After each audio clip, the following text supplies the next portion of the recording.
Ratcliffe. I'm a middleweight, currently 6-4, and I just try to learn every day and grow and become a better boxer each time I step out there.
You almost fell.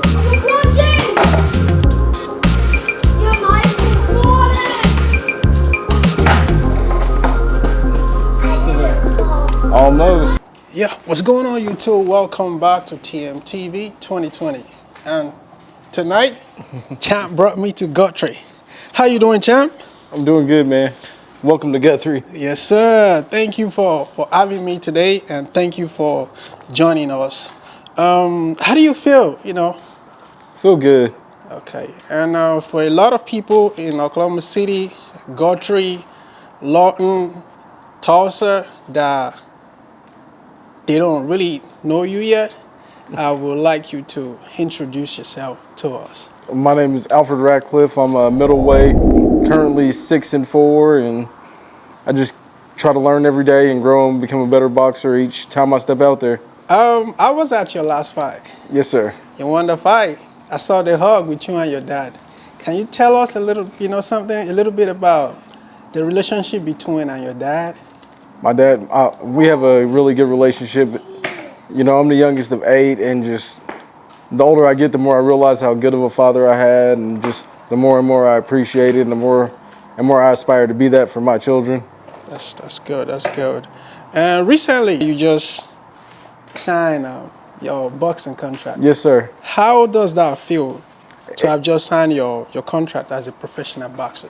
It feels good. It's one of those things that kind of shows you that the hard work is paying off, and being able to say that I'm actually signed to a promotion, and and it's just about doing my part also, that when we do these shows, to be able to make sure that I'm in the best shape possible and put on the best show that I can as possible, and really doing my part to be part of the team. Wow. And not just being here. That's good. I see some of your work every time I see your update on the Facebook, sometimes on the Instagram. You really put in that work. Now we want to talk about your background and journey into boxing. Can you tell us a little bit about your journey of you becoming a professional boxer? Yes, sir. It started in, I want to say about 2014. I was training at Senshin Kan Dojo off 23rd in Portland. Yeah. I studied karate there, and when I was working out there, that was in Oklahoma City, right? Yes, sir. Off of Portland and 23rd. Okay. Right next to the liquor store. Okay. That's when I ran into Frederick Gunner, and he was actively fighting at that time, and he kind of got me into it, and I started out there. I had want to say 3 amateur MMA fights I did pretty good in, and figured I would just go ahead and turn pro. Wow. And then I ended up blowing out one of my knees, so I figured it'd be easier to box than to pursue MMA with getting kicked in the leg and all the jiu-jitsu and everything. Wow. Is Ghana your manager? Not really. He's just always been there for me and always had my back, man. He's a good man. He really is. He's always there for me. He always has my back. So what inspired you to start boxing? I've always been a fan of boxing. It's something I've always wanted to do ever since I was a kid. Okay. So to be able to actually do it, it's really cool. Real cool. That's cool. At what age do you realize that I love this game? At what age? Probably like 10. 10? Honestly, yes. Do you like to fight when you was younger? Yes. Wow. Were you born in Oklahoma City or in Guthrie? I'm born and raised here. What was it growing up like for you? It was awesome. It's one of those experiences you can't really explain. It's a small community. Everybody loves each other. Everybody has each other's backs. It was a really good place to grow up. Wow. Now you said that because I've been to a couple of your fights. The people in Guthrie, they love you. The white people, and I'm not trying to sound racist, the white people, trust me, those people, they love you, bro. Your fight, they show up, and when they show up, they make noise. They just don't sit down and watch you fight. They cheer you up, zoo. The first time I ever saw you was at the conventional center. Yes, I remember. I was hearing zoo. I'm like, this guy got to be different. You went into the ring, 30 seconds, you out. Remember? That was when I was like, oh, this guy can fight. What was your biggest influence throughout your boxing career? My biggest influence? Probably my children and the community, and knowing that people watch me and it inspires people to change their life and make better decisions than they were before, and really just being able to show them something positive and what you can really get if you really put all of yourself into something that you want to pursue. How do you feel when people when they show you that kind of love? Because that's overwhelming to me. It is. The first time, like I said, conventional center, you were just hugging everybody after your fight. I was like, how does that feel? See how you can see it as overwhelming, but it's kind of just my way of giving back all the love that I'm receiving from these people, because I truly do feel like a lot of times the energy from the people is what gives me that extra push when times do get hard in the ring. Wow. Your signing, how long does that take? Did you expect it, or you just... Well, whenever it was actually that fight that you first saw at the convention center. Okay. We were fighting. The winner of that fight got a contract. Okay. And it was a 2-year contract. 2 years contract? Yes, sir. So how many years are you into it now? I'm about a year into it. About a year into it? Yes, sir. So how's it been? It's been great. I mean, where a lot of people would complain, I kind of just enjoy the moment, and I've fought 7 times in the last 2 years, and a lot of people don't get the opportunity to even fight that much, let alone be on the main cards of these shows. So I just always try to show my appreciation by being ready and putting on the best fight that I can, no matter who's on the other side from me. That's cool. How do you feel when you get an offer? When you're like, okay, this is you want to sign? I haven't turned one down yet. Okay. I just kind of take whoever they give me, because like I said before, it's an opportunity to be able to do this. So who am I to act like I'm so good that I can't take on whoever that they offer to me? Yeah. Wow, that's good. Can you walk us through your training routine? It's a lot of work, a lot of grinding, getting up early, staying up late, a lot of road work, a lot of jump rope, a lot of just fundamental stuff to try to get better each day, because I do understand that I don't go to one of these standard gyms, and it's kind of unique the way that I train. Okay. So I just like to make sure that whatever I do, I put 150% into it. I could tell, man. Because sometimes, I don't know, because like me, I'm not a boxing scout, but I see people that really, you could tell when they do it. You could feel it. And you're very, I would say you're an energy person. People could feel you, because back to your hug with your dad, when you hug him, it's just so priceless. How do you balance physical training and the mental preparation for the fight? Honestly, it's hard, and it's kind of taking some time to get used to it, and it's really mainly just being able to balance everything out, because that's what the hard part is being able to balance working, because I work full time. And Oh, you work full time? yes, sir. So how do you balance that? That's a lot of work. I sacrifice a lot of sleep, but you know what? At the end of the day, how bad do I want it? You know, what am I willing to do to make it happen? Wow. Because I'm looking at it like, imagine you're not working, you just strictly boxing. You Oh be yeah, a I beast. work You be anywhere a from beast in 8 the to ring. 10 to 14-hour days. Wow. Yes, sir. Wow. Future goals and aspiration. Future, I mean, it's always to just continue to get better and to get better offers. You know, like I know that I might not. I'm 6-4 right now, so I know I might not ever be fighting Floyd Mayweather, but at the very least, I can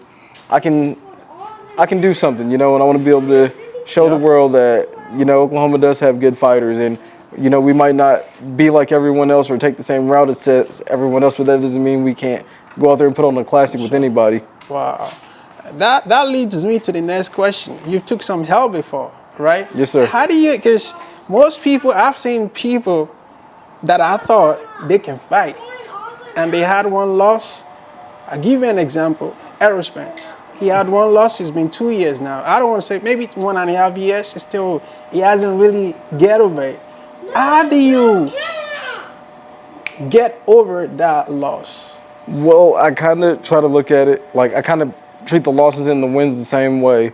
You know, I enjoy it, I look over it, and then I let it go and I move on to the next, and I kind of don't let it affect me. If I lose, I try to go back and see what I did to lose and what I could have done to win, and try to work on that in the gym and prepare for it so it doesn't happen again. But at the end of the day, like I say, it's a privilege to be in this position.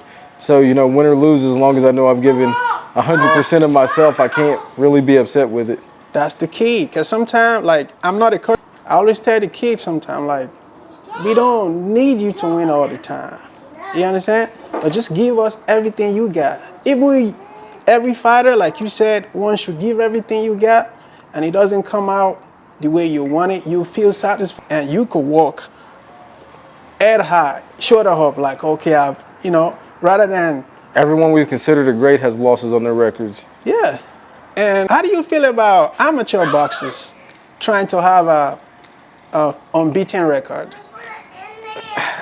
The thing with amateur boxing is I feel like to want to have an unbeaten record is something great to aspire for, but you also have to be realistic with yourself that it's not easy to happen, because at that level, especially with boxing, I've noticed, because I came out just only doing amateur MMA, and it's a whole different ball game. It really is. In amateur boxing, these guys are having hundreds of fights. They're having hundreds of fights, and with hundreds of fights, that gets you a lot of experience before you ever turn pro. That's it. So, Yeah. I don't really think they should just focus on the losses as much as they focus on learning from each fight as they take them. Wow. Because each fight will give you a different lesson in a different way if you really pay attention. You might not be able to see it in the moment, but when you go back and watch, you'll say, okay, this is what I needed to learn from this fight. I can take it to build on to get better for the next fight. Wow. Because again, there's people that are having hundreds of fights. That's a lot. Yeah. That's a lot. 200, 250. Do you watch your fight? Do you go back and watch your fight and see Yes, sir. some of the things that, oh man, I shouldn't have moved this way? Yes, sir. Oh. That's the only way I can get better, I feel like, is if I go back and watch it, even the hard ones. Yeah. To go back and see, okay, this is where I was getting caught. These are the mistakes I was making. This is the only way I'm going to learn how to even begin to take the steps to get better. Wow. So let's go to cheesy question now, Yes, sir. What's your favorite food, man? My favorite food, steak. Steaks? Oh. Steaks. Is it before after the weigh-in or after the fight? After the fight. After the fight. That's what's up. Your favorite car? Favorite car? Yeah. Say you have enough money to buy any car. It could be high-end, but your favorite that you like, okay. If I had the money to get any car, Yeah. I would probably get a Monte Carlo, like the one off training day. What do you call it? Oh, Yeah. yeah. That's dope. That's dope. Your favorite place to travel to in the world? Boys, please settle down. My favorite place to travel to? Yeah.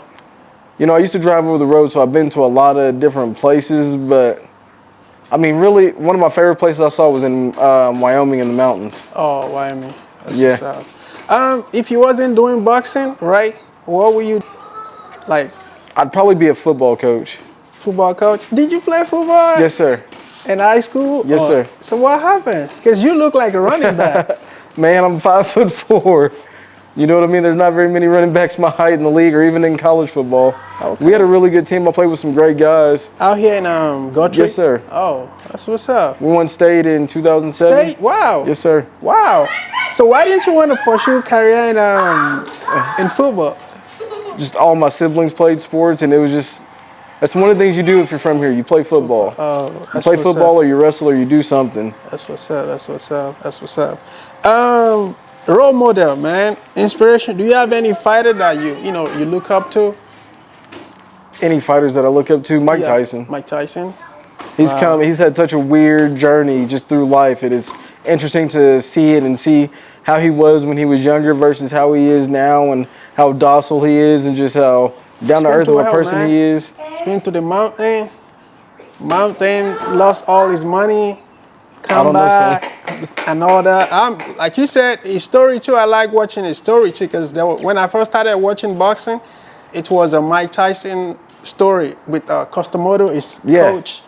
You know how they brought him from Brooklyn to upstate New York. I don't know, have you seen the movie? Yes. Like how they feed him, how they train him, talk to him mentally to let him know that he could be the best. Every night in there winding up his alarm clock. Yeah, that's so cool, man. You look like Mike Tyson though. The way you fight sometimes, that chubby and ready to roll.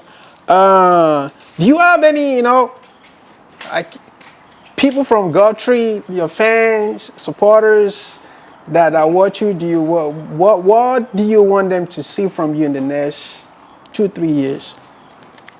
I'd like them to see me take this thing to a farther level and be able to perform on a bigger stage and be able to represent my hometown and my community in a way that makes everyone proud and inspires the people behind me to put in the work to be able to get here. That's good. I can't wait, man. Imagine you're fighting at a Paycom Center. That's a dream. The Guthrie people here, they gonna roll in deep. Trust me. Yes, they will. And they're gonna make a lot of noise. Big fight happens yesterday, right? Yes. Did you watch the fight? I've watched the highlights from it. What do you think about the fight? Let me ask you that way. I think it was a good fight. I mean, it's Canelo. What do you expect, He's going to either knock you out or he's going to beat you to death. And he's really, the older he gets, the better he's getting at his defense and his head movement and really just winning technically instead of just going out there and mowing through people. Wow, that's good. Now that you turn pro, where do people follow your journey? Like where can they go to follow? I'm mainly on Facebook. Facebook? Yeah, mainly on Facebook and TikTok. Yeah. Oh, okay, TikTok, Facebook, probably Instagram, YouTube. Yes. Progress. I just started a YouTube channel yesterday. That's what's up. That's what's up. For a lot of people, we're gonna be following Alfred Ratcliffe, Mr. Zoo, Facebook, TikTok, YouTube.